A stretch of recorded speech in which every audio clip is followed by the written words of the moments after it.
कई शहीदों के परिवार यहाँ आए हुए हैं, उनको भी मैं हाथ जोड़ के प्रणाम करता हूँ, सर झुकाता हूँ। और यहाँ आना मेरा ऐसा है जैसे मैं कुंभ के मेले पे आ गया हूँ। मैं इस बात को तो नहीं जानता कि कितना पुण्य कहाँ जाने का लगता है, लेकिन शहीदों की धरती और खास तौर से पंजाब आने का बड़ा पुण्य लगता है। आप बोले सोनिया। मैंने कोई बड़ी करामात नहीं करी, मैंने जो मेरा फर्ज था, एक किसान घर में पैदा होके जो मुझे महसूस हुआ उस लड़ाई के दौरान, वो मैंने किया। मुझे कई दोस्तों ने सलाह दी कि चुप रहो तो वाइस प्रेसिडेंट हो जाओगे, चुप रहो तो प्रेसिडेंट हो जाओगे। मैंने कहा मैं कोई पद इस लायक नहीं समझता हूं कि उसके लिए मैं चुप रहूं। मैंने जब देखा कि 4 महीने तक दिल्ली के बॉर्डर पे पंजाब की किसानी के नेता, हरियाणा के लोग, मेरे इलाकों के लोग पड़े रहे और कोई सुनवाई नहीं हुई, कोई बातचीत उनसे नहीं हुई, तो मैं तंग आके प्रधानमंत्री से मिलने के लिए गया। और आपसे मैं बिल्कुल जो बताऊंगा ईमानदारी के साथ बताऊंगा। ये मेरा कलम है, हर वक्त तैयार रहता हूं इस्तीफा साइन करने के लिए। मैंने उन्हें जाके कहा कि साहब 4 महीने से लोग पड़े हैं, किसी ने बात नहीं की, इनको कुछ बातचीत करके सुलटा के घर भेज दीजिए। तो बोले चले जाएंगे सतपाल, क्यों परेशान हो रहे हो।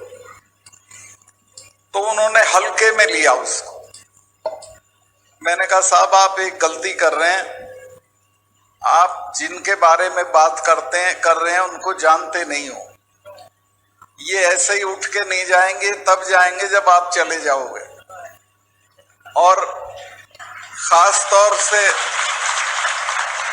सिखों के बारे में मैंने उन्हें बताया कि ये कौम वो है जिसके गुरुओं ने अपने 4-4 साहिबजादे शहीद करा दिए, लेकिन समझौता नहीं किया। गज गज करे जावे गुरु गोबिंद सिंह जी दे मानू भावे, सत श्री अकाल। ये भूलते भी नहीं है, 300 वर्ष भी नहीं भूलते हैं। और ये मैं इस वजह से कह रहा हूं कि मैंने, अरुण नेहरू मेरे बहुत अच्छे दोस्त थे, उन्होंने मुझे बताया कि ब्लू स्टार करने के बाद इंदिरा जी ने अपने फार्म हाउस पे महामृत्युंजय का पाठ कराया। तो उन्होंने कहा कि बुआ आप तो ये मानती नहीं थी, ये क्यों करा रही हो। कहने लगे तुझे पता नहीं है, मेरे हाथ से एक गलत काम हो गया है। जो हरमिंदर साहब या अकाल तख्त को छू दिया जिसने, वो जिंदा नहीं है आज, मुझे भी ये मारेंगे। और वही हुआ, वो मारी गई।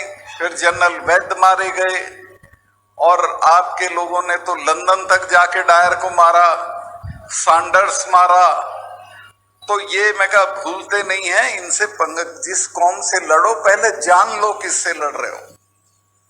तो मैंने काफी उनको समझाने की, डराने की कोशिश की। उसका नतीजा तो निकला, थोड़ा देर से निकला। एक शेर है कुमार बाराबंकी का कि कयामत यकीनन करीब आ गई है, खुमार अब तो मस्जिद में जाने लगे हैं। अब मोदी जी गुरुद्वारे गुरुद्वारे घूम रहे हैं और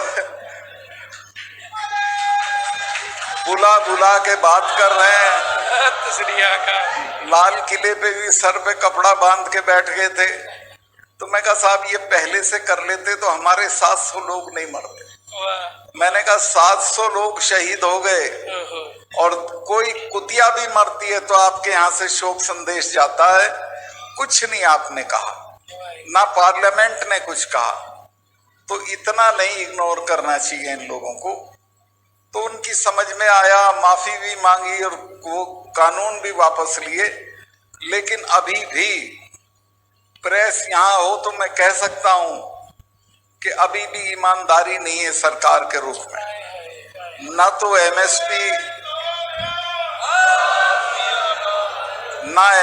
पे कुछ किया है, ना जो मुकदमे थे वो खत्म किए हैं, ना जो ये लोग लाल किले पे बच्चे चढ़े थे ना इनको छोड़ा है, ना मुकदमे खत्म किए हैं।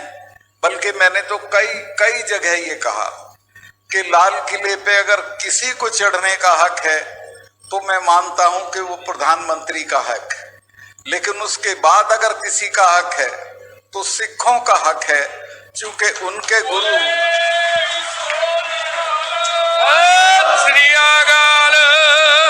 तेग बहादुर साहब की शहादत लाल किले के दरवाजे पे हुई थी। अगर उसके बच्चे नहीं चढ़ेंगे तो कौन चढ़ेगा, कौन झंडा फहराएगा? और झंडा भी क्या फहराया था, निशान साहब फहराया था, जिसकी इज्जत रखने के लिए हजारों सिख शहीद हुए हैं। तो इस बात को समझना चाहिए। खैर मुझे लगता है वो भी हम कोशिश करेंगे कि मुकदमे वापस कराए जाएं उनके। और मुझे बड़ी तकलीफ है कि बहुत ही होनहार बच्चा दीप सिद्धू अब हमारे बीच में नहीं रहा, उसको लपेट रखा था इन्होंने। और मुझे अच्छा लगा कि उसके परिवार, उनके भाई से मेरी आज मुलाकात हुई, मुझे बहुत अच्छा महसूस हुआ। तो मैं जो कह रहा हूं वो ये कि अभी भी सरकार की नीयत ठीक नहीं है किसानों के लिए। और किसान भाइयों, मैं आपसे एक निवेदन करना चाहता हूं कि हम एक बड़ी लड़ाई की तरफ जा रहे हैं। किसानों को अभी बड़ी लड़ाई लड़ना पड़ेगी, क्योंकि सरकार का रवैया हमारे लिए अच्छा नहीं है। फसल के दाम पे हमारे साथ नहीं है, एमएसपी पे हमारे साथ नहीं है। एक फौज होती थी जिसमें हम मर कट के गुजारा कर लेते थे, उसको भी खत्म कर रहे हैं। तो कुल मिला के कोई चीज हमारे पास नहीं छोड़ेंगे अगर हम लड़ेंगे नहीं। तो ये लड़ाई फिर होगी, और उस लड़ाई के लिए मैं आपके बीच में फिर हाजिर होऊंगा। मैंने तय किया है कि 2-4 महीने में मेरा जब भी रिटायरमेंट हो जाएगा तो मैं पूरी ताकत से, मुझे कोई चुनाव नहीं लड़ना, मैं किसानों की लड़ाई में कूद पड़ूंगा। किसान संघर्ष करो, हम तुम्हारे साथ हैं। जितने इस देश में जितनी शहादत हुई, मैं कल रास्ते में एक बहुत अच्छा वो बनाया है जंग आज़ादी का मोन्यूमेंट, तो डीएम ने कहा कि साहब देख के जाइए। मैं चला गया वहाँ, तो जितने काला पानी की सजा में थे सबसे ज्यादा सिख थे, शहादत में सबसे ज्यादा सिख थे, फांसी जिनको तोड़ी गई सबसे ज्यादा सिखों को तोड़ी गई।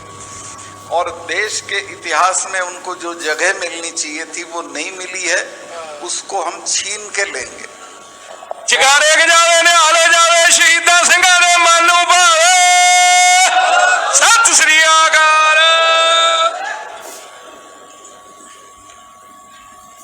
मैं थोड़ा लंबा हो गया, लेकिन और भी कुछ बातें मैं आपके सामने कहने आया था, और वो ये है कि खेती ये हमारी खत्म कर रहे हैं, दाम ये हमको नहीं दे रहे हैं, और हमारे बच्चों को रोजगार नहीं दे रहे हैं, महंगाई बढ़ा रहे हैं।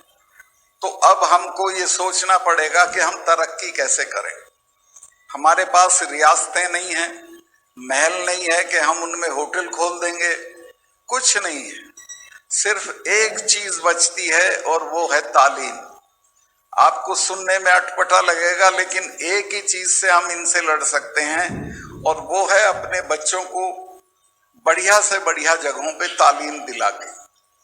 जो आप 2-3 चीजों के लिए मैं हाथ जोड़ के आपसे माफी मांगूंगा। मैं अभी हनुमानगढ़ गया था, मुझे वहां किसानों ने कहा कि साहब ये तो 2 आदमी हैं घर में और 15 कमरे की कोठी ठोकते हैं। इसी तरह से शादी में 3 छल्ले की गाड़ी मांगते हैं। बुजुर्ग के मरने पे 40 गांव का भोज करते हैं। इन कामों से बचो और अपने बच्चों को बढ़िया से बढ़िया तालीम दो। आपके बच्चों में वो काबिलियत है कि वो बहुत दूर तक जाएंगे। मैं अभी पढ़ रहा था एक जगह के, जब लीबिया का तानाशाह था जिसका नाम गद्दाफी था, उसको बागी लोगों ने मार दिया तो उसके दफ्तर में रेड किया। उस रेड में उनको एक डायरी मिली। उस डायरी में उसने लिखा है, गद्दाफी ने, कि मुझे सबसे ज्यादा आनंद तब आता है जब मैं देखता हूं कि लिटिल कोंडी, अमेरिका की विदेश मंत्री थी कोंडालीजा राइस, देखने भालने में साधारण, कमजोर, लेकिन पढ़ाई की वजह से वो अमेरिका की फॉरेन सेक्रेटरी हो गई थी। तो कहता है जब लिटिल कोंडी शेखों को धमकाती है तो मुझे बड़ा आनंद आता है। तो मैं आपको कहना चाहता हूं कि आपके यहां तो उस तरह का नहीं था, पर राजस्थान में तो जाटों को घोड़ी पे नहीं चढ़ने देते थे। दूल्हा भी घोड़ी पे नहीं चढ़ सकता था, चारपाई पे नहीं बैठने देते थे, औरतों को कमरबंद नहीं पहनने देते थे, रस्सी बांधना पड़ती थी। लेकिन जब से ये वहां आरक्षण हुआ और हमारी लड़कियां आईएएस होकर जाने लगी, तो बड़े से बड़ा जो वो है रियासत वाला हाथ जोड़ के खड़ा हो जाता है उसके सामने। तो ये तालीम जब मिलेगी और हमारे बच्चे आगे बढ़ेंगे तो हमारी इज्जत भी बढ़ेगी, हमारी ताकत भी बढ़ेगी। तो आपसे मैं, पता नहीं आपके यहाँ है कि नहीं, हरियाणा में तो बहुत रिवाज है, बच्ची को गर्भ में ही मरवा देते हैं, वो सब मत करिए, इनको पढ़ाइए। बच्चियों का आप देखिए, मैं 5 जगह वो रहा हूं गवर्नर, और वहां मैं कॉन्वोकेशन में जाता था, 30 इनाम होते थे तो 5 लड़कों के और 25 लड़कियों के। मैंने कहा लड़कों से, मैं कहा भाई संभल जाओ बेटे, तुम तो रोटी भी बनाना नहीं जानते, कुश्ती का भी मेडल यही लाएंगी, मुक्केबाजी का भी मेडल यही लाएंगी, टेनिस का भी मेडल यही लाएंगी। वो जब तुम उसे आगे बढ़ा देते हो तो बहुत दूर तक जाती है, तो उसको पढ़ाओ और बढ़ाओ। तीसरे, ये जो दहेज है, पता नहीं आपके यहाँ कितना, हमारे यहाँ तो 4 छल्ले की गाड़ी मांगते हैं, ये मांगना बंद करो।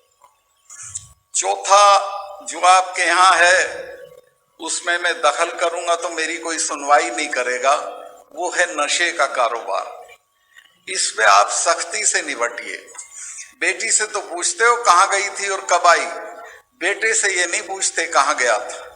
तो सख्ती के साथ उससे पूछिए कहाँ गया था और क्या कर रहा, उसको नशे की दुनिया से बाहर निकालिए। आपके यहाँ जैसे नौजवान दुनिया में नहीं है। सिख नौजवान जब खड़ा होता है तो अलग दिखाई देता है। तो उसी की वजह से 7 सैकड़ा सिख थे महाराजा रणजीत सिंह जी के जमाने में पंजाब में, और सतलुज से लेके और काबुल तक उसका राज था। उसकी फौज को देख के एक अंग्रेज औरत ने लिखा कि मुझे लगता है हम गरीब मुल्क के लोग हैं, जिस तरह के कपड़े रणजीत सिंह जी के फौजी पहनते हैं ऐसा इंग्लैंड का फौजी नहीं पहनता। तो एक तरह से आप समझिए, हाँ, एक घटना मैं बताना जरूरी समझता हूँ। ये जो आपकी रियासत थी पटियाला, कपूरथला, नाभा, ये तीनों अंग्रेज की प्रोटीज थी, माने अंग्रेज इनकी हिफाजत करते थे और अंग्रेज के देख रेख में थी। तो एक बार पटियाला की एक रानी का झगड़ा हो गया राजा से। रणजीत सिंह जी की रिश्तेदार थी, उसने चिट्ठी लिख दी कि महाराज ये तो मेरे साथ बदतमीजी कर रहा है और आप आओ हमारा फैसला करा दो। महाराज रणजीत सिंह जी आए और पूरी फौज लेके आ गए, जबकि अंग्रेज से समझौता था कि सतलुज के इधर हम नहीं आएंगे और सतलुज के उधर आप नहीं जाओगे। तो जब फौज लेके आ गए तो महाराजा पटियाला ने डलहौजी को कहा कि भाई ये तो हमला है, इसको तो हमला मानना चाहिए और आप इसका कोई इलाज करो। डलहौजी ने लंदन में पूछा कि भाई क्या करें, फौज लेके आ गया है। लंदन ने कहा कि चुप पड़े रहो, 5-7 दिन में चला जाएगा, वरना जो राज है इसे भी छिनवा लोगे। बोले सो निहाल। इतनी ताकतवर फौज थी रणजीत सिंह साहब की, उसके तोपची नेपोलियन के जमाने के थे और बेहतरीन किस्म की फौज लेके उसने ठसके के साथ, इज्जत के साथ भारत पे राज किया। एक इलाका है पाकिस्तान और अफगानिस्तान के बीच में जिसको वजीरिस्तान कहते हैं, आज तक उस पे दुनिया के किसी आदमी ने राज नहीं किया। जो करने नहीं देते वो पठान लोग हैं और आके वो सब चौकियां लूट लेते हैं, हथियार लूट लेते हैं। लेकिन रणजीत सिंह साहब ने हरि सिंह नलवा को वहां का गवर्नर बना दिया। हरि सिंह नलवा 7 साल तक वहां गवर्नर रहे और जब ये पठान ये हरकत करने लगे तो हरि सिंह नलवा साहब ने कहा कि जाओ इनके गांवों में जो जवान हो उसी को मार दो। तो इतना डर गए कि शलवार पहनने लगे नीचे, जो पठानी जिसको बोलते हैं, ये नलवा के डर से ड्रेस पैदा हुई थी कि भाई शलवार पहन के रहा करो, नलवा का कोई सिपाही दिखे तो ऊपर बुर्का ओढ़ लो। तो श्री अकाल। अभी हाल मैंने पता किया कि कोई उनके परिवार में है क्या, तो किसी ने बताया जी उनकी एक पोती है। मैं कहा भाई मैं मिलना चाहूंगा। कहने लगे जी मिलोगे कैसे, वो तो जेल में अपने हस्बैंड को मारने के जुर्म में। तो ऐसी नस्ल थी। रणजीत सिंह साहब एक बार गए हुए थे शिकार खेलने और शेर ने हमला किया, उन्होंने तलवार मारी, तलवार उनके हाथ से छूट गई। उनके बराबर में थे नलवा। नलवा ने देखा कि अब शेर दोबारा हमला करेगा और महाराज को गिरा देगा घोड़े से, तो अपने घोड़े से कूद के और शेर की तरफ लपके। तो नलवा पे जब शेर ने हमला किया तो उसने दोनों हाथ पकड़ के शेर के ऐसे तोड़ दिए थे, तब उसका नाम नलवा पड़ा था। तो इस धरती पे कैसे कैसे लोग पैदा हुए हैं। मैं उसमें था कश्मीर में, अभी एक फिल्म आई है, बहुत लोग कहते हैं ये फिल्म देख लो देख लो, कश्मीर फाइल्स देख लो। मैं कहा भाई मैं तो वहां होके आया हूं, कल ही वो दिन था जब 370 हटाई थी हमने। तो मैं कहा मैं तो वहां होके आया हूं। वहां एक इलाका है आपका छत्तीस सिंहपुरा उसे बोलते हैं, तो 36 सिखों के गांव हैं वहां। तो टेररिस्ट ने एक रात में आके 15-20 लोगों का मर्डर कर दिया। हाहाकार हो गया, सारे देश के सिख सब संगतें सब हमदर्दी में गए और कहा कि चलो यहाँ से। उन्होंने कहा कैसे चले जाएंगे, हम यहीं रहेंगे। और ये घोषणा कर दी कि हम यहाँ रहेंगे, कहीं नहीं जाएंगे। आज सब ने हथियार ले लिए, आज तक टेररिस्ट उनके गांव में नहीं घुसा है। वो मुझे मिलने आए थे और उन्होंने कहा कि गवर्नर साहब एक ही मेहरबानी चाहिए, हमारी बच्चियां इनके गांव के बीच से जाती हैं पढ़ने के लिए, हमको एक लड़कियों का डिग्री कॉलेज दे दीजिए और यहाँ दे दीजिए। मैंने 5 मिनट में वो डिग्री कॉलेज उनको दे दिया जो बन गया है। लेकिन वो कश्मीरी ब्राह्मणों की तरह छोड़ के नहीं भगे, डट गए। ये तो बहुत तादाद में थे, अगर ये डट जाते तो 2 आदमी इनके मरते तो एक उनका भी मरता और फिर लड़ाई बंद हो जाती।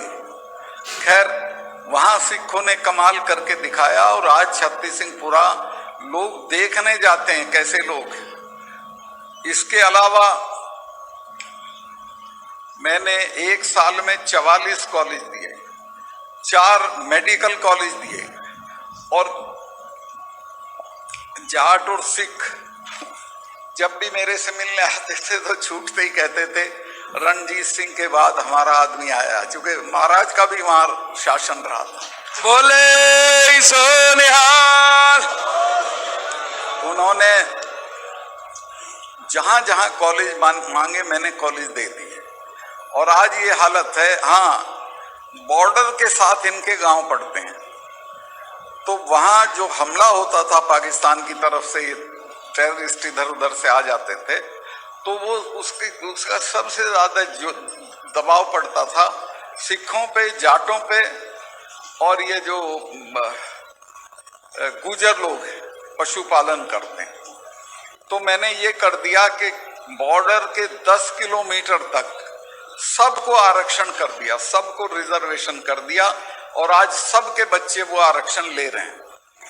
तो मैं जो कहना चाहता हूं वो ये है कि अपने बच्चों को तालीम की आदत डालिए बढ़िया से बढ़िया जगहों पे। यहाँ तो पहले बहुत अच्छे कॉलेज थे, बेसिकली तो लाहौर में थे या अमृतसर में थे। अब पता नहीं आप लोग कॉलेज बना रहे हैं कि नहीं बना रहे हैं प्राइवेट, लेकिन बजाय बड़ी हवेलियों के कॉलेज बनाइए, बच्चों को बढ़िया जगह पे पढ़ने भेजिए। और अगर मुल्क में फिर क्या 100% किसानों की लड़ाई आपके सर पे आने वाली है, उस लड़ाई के लिए तैयार रहिए। और मैं तो सब कुछ छोड़ के आपके साथ चलाऊंगा और किसी भी कीमत पे मुंह नहीं मोड़ूंगा। बोलो सोनिहाल। मैं बहुत आभारी हूँ, यहाँ बाबा साहब लोगों का आशीर्वाद मिल गया, शहीदों के परिवार से मिलना हो गया, और उनसे मिलना ऐसा है जैसे आप हरिद्वार हो आए, स्नान कर आए। तो मेरा तो जीवन सफल हो गया यहाँ आके। लेकिन मैं ये कहूँगा यहाँ जत्थेदारियों को, बाकी लोगों को, कि आप जहाँ मुझे बुलाओगे मैं आऊँगा। मुझे अब कोई काम नहीं है, बच्चा बड़ा हो गया है, मुझे किसी तरह का लोभ लालच, चुनाव बिल्कुल नहीं लड़ूंगा किसी के भी कहने से, और मैं पूरी तरह किसान आंदोलन के साथ खड़ा रहूंगा आगे भी। तो मैं काफी वक्त आपका ले लिया। आप साहिबान के दर्शन करके मुझे वाकई ऐसा लग रहा है कि जैसे मैं किसी तीर्थ से वापस जा रहा हूं। बहुत बहुत शुक्रिया, बहुत बहुत मेहरबानी।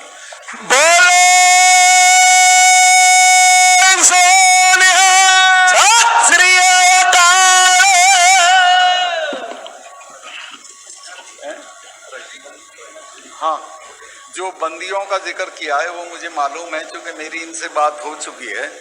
जो सिख भाई बंदी हैं और जिन्होंने अपनी वो काट ली है जेल, उनका मामला मैं पर्सनली उठाऊंगा प्रधानमंत्री के साथ भी, और दिल्ली में सुप्रीम कोर्ट वगैरह में भी, और उनकी पूरी मदद करूंगा, क्योंकि वो बहुत अन्याय है।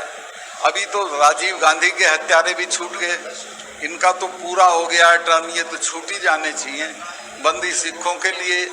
और ये जो लड़के जो दीप सिंधु के साथ जो इन्वॉल्व कर दिए थे, और मैं किसान यूनियन के लोगों से इस बात पे नाराज भी हूं कि इन्हें खुद कहना चाहिए था कि ये कोई जुर्म नहीं किया था, लाल किले पे चढ़ के इनका हक था, ये नहीं चढ़ सकते तो कौन चढ़ सकता है। तो इनके भी जो मामले होंगे उनमें मैं मदद करूंगा। बहुत बहुत धन्यवाद।